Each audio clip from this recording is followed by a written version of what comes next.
All right, let's go to the next section. So it says, using the diagram to the right, answer the following questions. Make sure to include proper notation.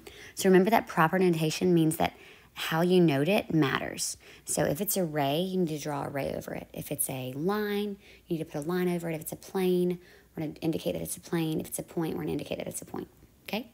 So name a line. So immediately I know that in my answer, I'm going to have a line drawn over it. So before you even look at the picture, let's go ahead and just put a line there. What's a line that contains point Q? So it's a single point, so let's go find it. Here's Q. What is the line or like the street that lives on? That is going to be, we can name that in a few ways. We could call that line H if you wanted to. We could also name it with any two letters on the line. So like TQ would name that. Again, we know that we could also call it line H, so that lowercase italicized letter. We could call it QT, we could call it QR, we could call it RQ, multiple ways. So I'm going to say etc., but just know that any three of the points that are on that line, so R, T, and Q, any combination of two of those three would name it. So RT, TR, RQ, QR, TQ, QT, and then line H. Any of those would be possible options. So that's where etc. comes in. All right, what is another name for line? So I'm going to switch colors. J. So we're switching gears here. We're going to line J. Remember that because this is dotted, that means that this is actually going through the plane. So there is a point at T it's going through, and it's happening above the plane and below the plane. So point M is above the plane. It's not actually on the plane.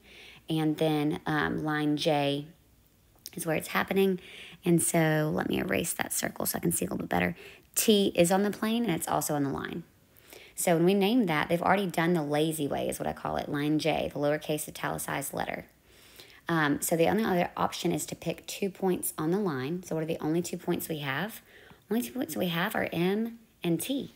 So I could call that line MT, draw a line over it again. Make sure you include your notation, so there's a line. Same way to name that would be TM. And since there's no other points listed, we know that there's more points that exist. But since there's no other points listed, that's where I would stop. All right, so name a set of 3 collinear points. There's going to be more than one set. The 2 lines that I have drawn that have at least 3 points on them are line H and line G. And so those collinear points would be like point P, point T, and point N. Something else you could do, so I'll say or, R, T, and Q. R, point T, and point Q. These are points, so I'm labeling them with points in a bulleted list. I will say you can't use the green line because right now it only has 2 points listed, so I'd have to add another point to it, or they would have to add another point for me in order to name 3 collinear points. M and T are collinear. In fact, any 2 points that you can connect with a line are going to be collinear, but it says 3. All right, so what's a really easy, lazy way to name this plane? Well, remember, how do we name planes? We name planes one of 2 ways. The lazy way is to do the uppercase italicized letter that's not a point. So the lazy way is plain S.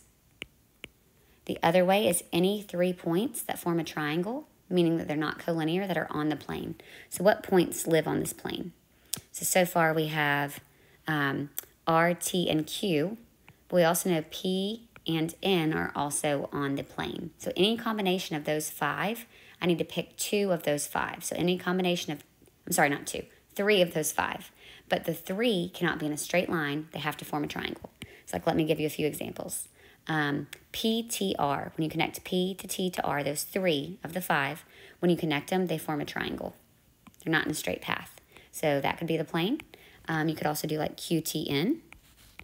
Tons of combinations here. I'm just going to say etc. But just know as when you connect the dots, they have to form a triangle and not a straight path because a straight path is a line.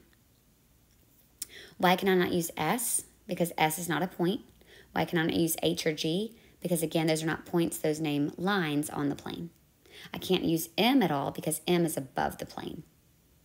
All right, name a point non-coplanar with P, T, and R. So who is not sitting on that red plane? Well, that would be point M. Point M is actually happening above that plane.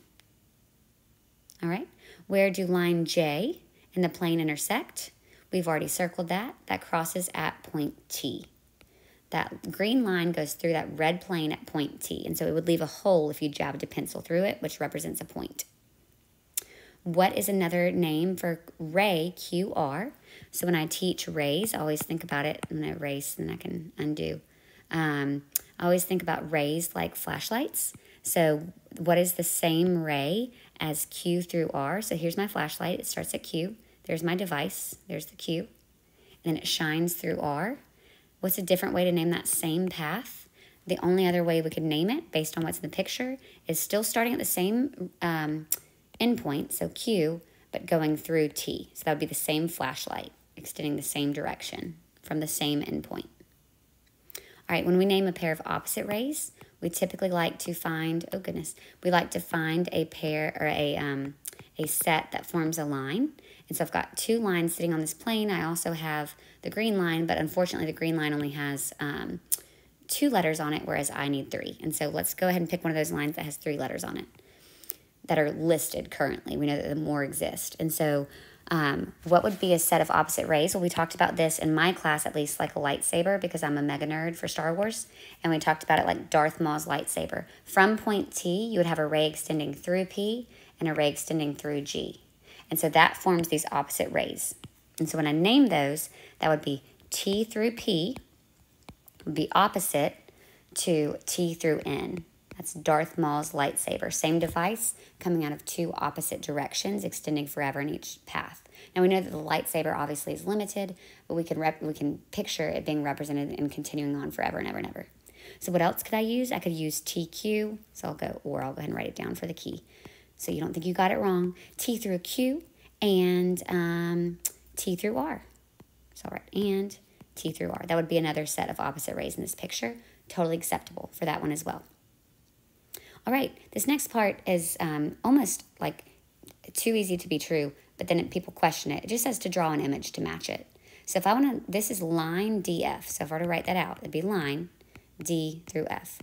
So what I would do is I'd put a point D, I'd put a point F. We know that through any 2 points, a line exists.